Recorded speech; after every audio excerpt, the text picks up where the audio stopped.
As you may know, the popular show, Ed, Edd and Eddy, has been running for a long time. However, between October 7, 2003 and October 21, 2003 episode 34 was accidentally released 1 week before it was scheduled to. It was also known to some around the office the primary writer had been sick with the flu, and instead of going on to make episode 34, the show was supposed to replay episode 1.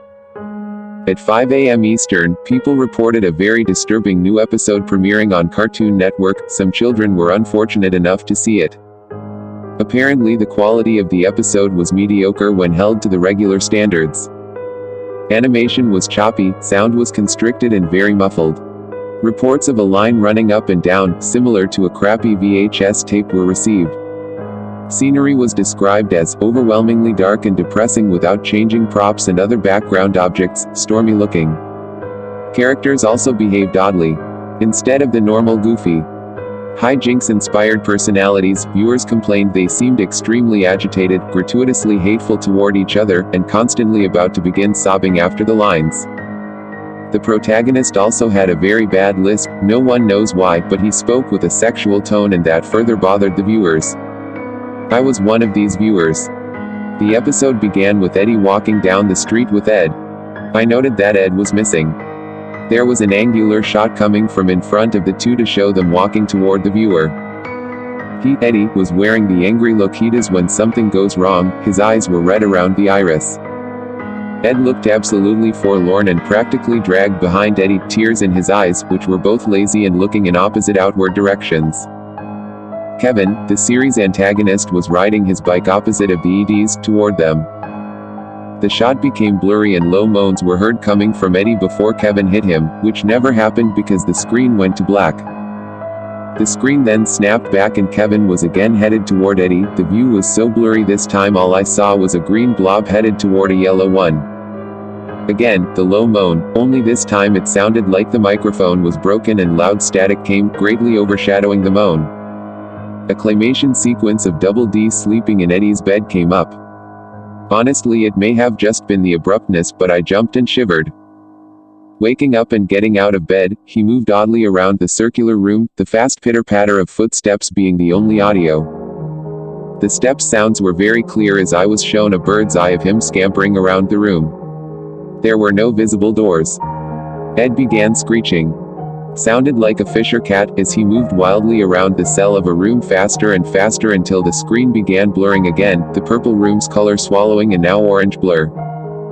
An extreme close-up of Eddy's front door sat, in absolute silence for a maddeningly long time, at least 2 minutes of dead silence and a door. Next we see Jimmy and Sarah at a doctor of some sort, probably oral.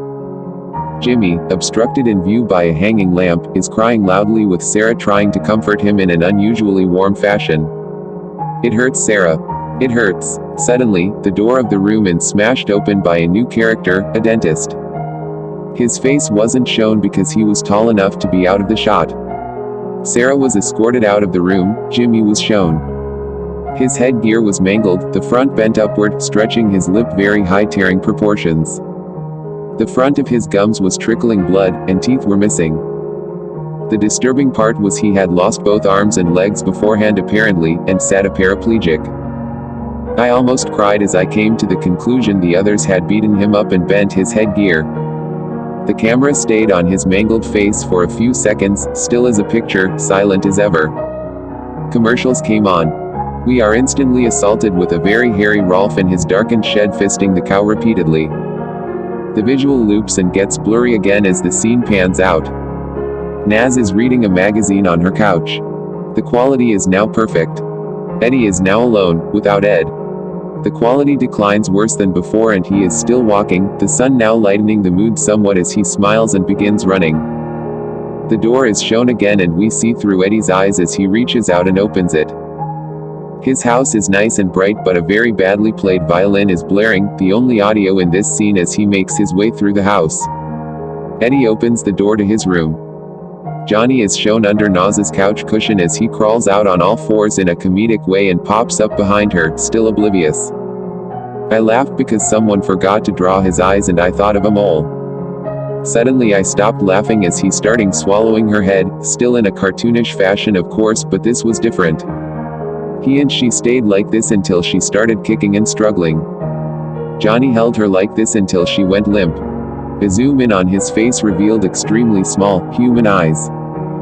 Double D was laying on Eddy's floor, no longer in claymation. The camera showed Eddy's house for the remainder of the episode, about 3 minutes, and the next program began on the spot.